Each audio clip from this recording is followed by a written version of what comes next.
"We are sisters," Eleanor said, her eyes holding Clara's. "We have blood, history, every goddamn bad decision and momentous accomplishment in common. Do you really think it was that much of a bother to save yourself the fuss for disowning the only family you've got left?" Clara recoiled from Paul's touch. "I knew what the fuss would be, Eleanor," she snapped out in a voice tight with years of unspoken family criticism.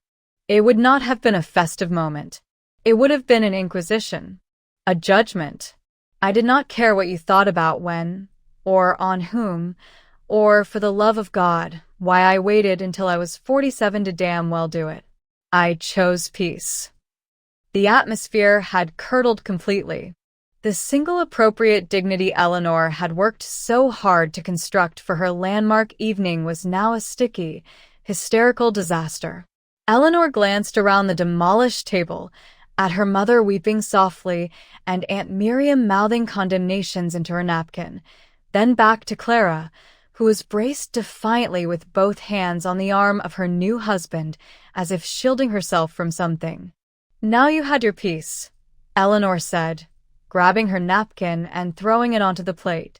"And now you've ruined my birthday. Congratulations on both counts."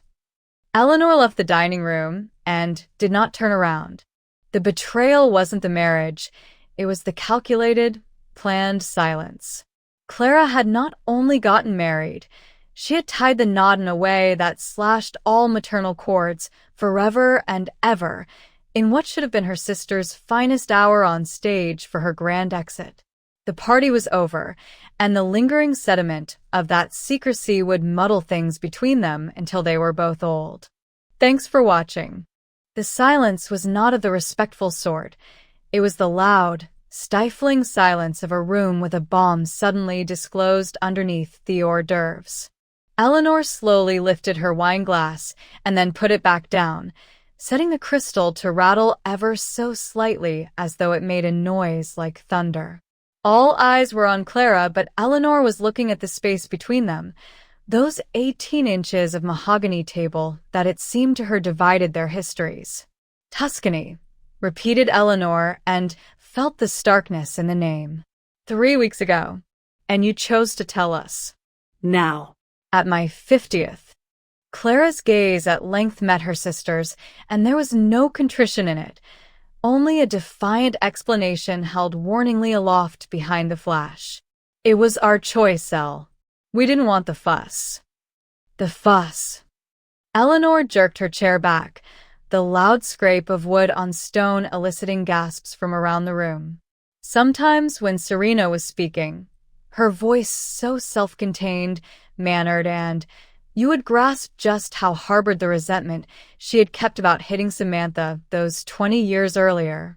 "Clara, our father died believing that you would be alone. What do you mean you weren't there for Christmas 2 years in a row because you were exploring yourself in Bali? So let me get this straight. Thanks to us, you're finally free to make what is arguably the biggest adult decision of your life, and you just airbrush us out?"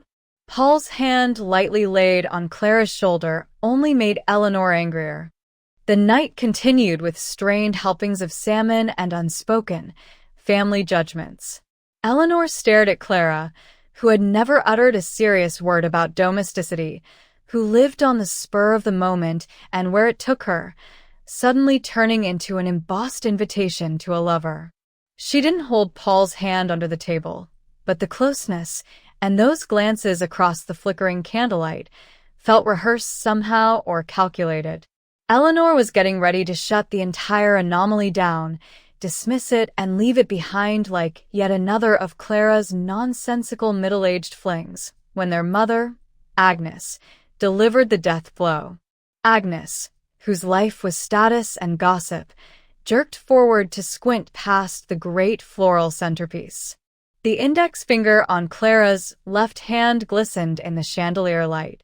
"Clara, my God," Agnes said in a low, taut whisper, and its rough edges scraped across the abrupt quiet like shattered glass. "Is that a diamond? That's not costume jewelry."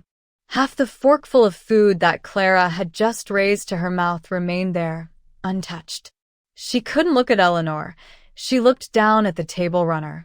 Eleanor saw the blood drain from Clara's face, and suddenly that carefree smile looked like something imprisoned.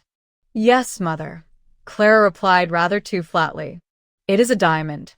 It is part of the reason Paul is here." A hard, loud sound of Aunt Miriam clearing her throat. She wasn't standing far from the box when she did so.